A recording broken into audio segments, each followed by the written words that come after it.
গত কদিন ধরেই উত্তর দিনাজপুর জেলায় প্রাথমিক শিক্ষকদের জন্য বায়োমেট্রিক অ্যাটেন্ডেন্স চালুর বিষয় নিয়ে শোরগোল পড়ে গিয়েছে। এই নিয়ে চলছে জোর চর্চা। এই বিষয়ে বৃহস্পতিবার রায়গঞ্জে সাংবাদিক বৈঠক করেন নিখিলবঙ্গ প্রাথমিক শিক্ষক সমিতির জেলা সম্পাদক নির্মল বোস। তিনি বলেন, সম্প্রতি এ জেলায় জেলা বিদ্যালয় পরিদর্শকের পক্ষ থেকে প্রাথমিক শিক্ষকদের জন্য বায়োমেট্রিক অ্যাটেন্ডেন্স চালুর ঘোষণা করা হয়। এরপর থেকে প্রাথমিক শিক্ষকদের নিয়ে সমালোচনা চলছে। প্রাথমিক শিক্ষকেরা যথেষ্ট দায়িত্বশীল, তবে এই বায়োমেট্রিক অ্যাটেন্ডেন্স সিস্টেম চালুর ক্ষেত্রে তাদের কিছু দাবি রয়েছে। যেমন, শিক্ষা বহির্ভূত সমস্ত কাজ থেকে প্রাথমিক শিক্ষকদের অব্যাহতি দিতে হবে। বায়োমেট্রিক অ্যাটেন্ডেন্স সিস্টেমের ক্ষেত্রে সরকারকে ডিভাইস প্রদান করতে হবে। আমাদের মাননীয় ডিআই তিনি বিবৃতি দিচ্ছেন যে আমাদের অ্যাটেন্ডেন্স অ্যাপের মাধ্যমে আমাদের স্কুলের শিক্ষকদের অ্যাটেন্ডেন্স দিতে হবে। এটার সঙ্গে সঙ্গে সারা প্রচার মাধ্যমে যেহেতু এটা প্রচার হয়ে যায়, আমাদের শিক্ষকদের নামে বিভিন্ন জায়গায় বিভিন্ন রকম সমালোচনা শুরু হয়। সেই কারণে আমরা গতকাল আমরা ডিএম এর কাছে ডেপুটেশন দিয়েছি, ডিআই এর কাছেও ডেপুটেশন দিয়েছি, এবং আমাদের জেলার যতগুলো সার্কেল আছে প্রত্যেকটা সার্কেলে আমরা ডেপুটেশন দিয়েছি। আমরা নিখিলবঙ্গ প্রাথমিক শিক্ষক সমিতি সরকারের যে সিদ্ধান্ত, এটাকে আমরা সাধুবাদ জানাই। আমরা প্রত্যেকেই দায়িত্বশীল। আমরা শিক্ষক যারা আছি এবিপিটির আমরা দায়িত্বশীল। আমরা যথেষ্টভাবে আমরা স্কুলকে ভালোবাসি, ছাত্রছাত্রীদের ভালোবাসি এবং আমরা পড়াশোনা করাই। আমাদের দুটো সমস্যা আমাদের মধ্যে রয়েছে। প্রথম সমস্যা হচ্ছে যে আমাদের শিক্ষকদেরকে শিক্ষা বহির্ভূত বিভিন্ন কাজের সঙ্গে যুক্ত রাখা হয় সারা বছর ধরে।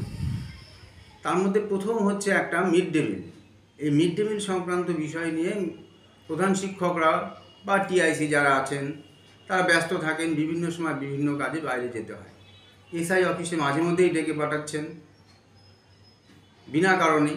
এসআইরা স্কুলে যাচ্ছেন না বা শিক্ষা বন্ধুরা স্কুলে যাচ্ছেন না, শিক্ষকদেরকে ডেকে পাঠানো হচ্ছে অফিসে।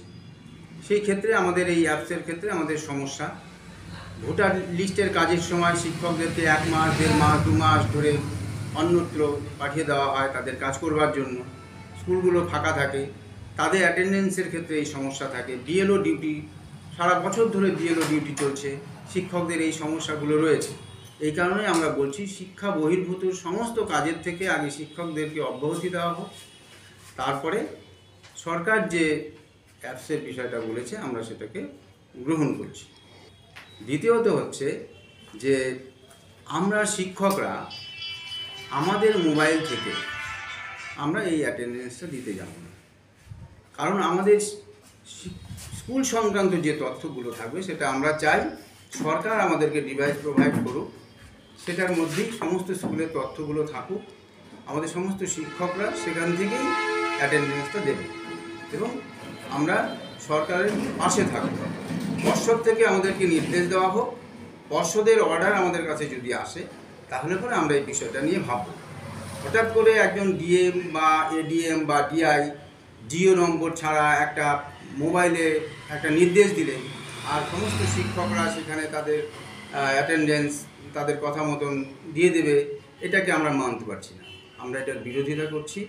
আমরা চাই সরকার স্কুলের জন্য আমাদেরকে ডিভাইস প্রোভাইড করুক এবং আমরা স্কুলের সমস্ত কাজকর্মগুলোর যে রিপোর্টগুলো আমাদেরকে দিতে হবে, ছবি দিতে হবে, যা দিতে হবে সেগুলো আমরা সেটার মাধ্যমেই দেবো। আমাদের মোবাইল থেকে আমরা কেন আমাদের এটার মধ্যে আমাদের বিভিন্ন তথ্য থাকে, আমাদের বিভিন্ন অ্যাকাউন্টস থেকে শুরু করে সমস্ত কিছু থাকে। এগুলো যা বর্তমানে চলছে তাতে আমাদের পক্ষে এটা চিন্তার বিষয়।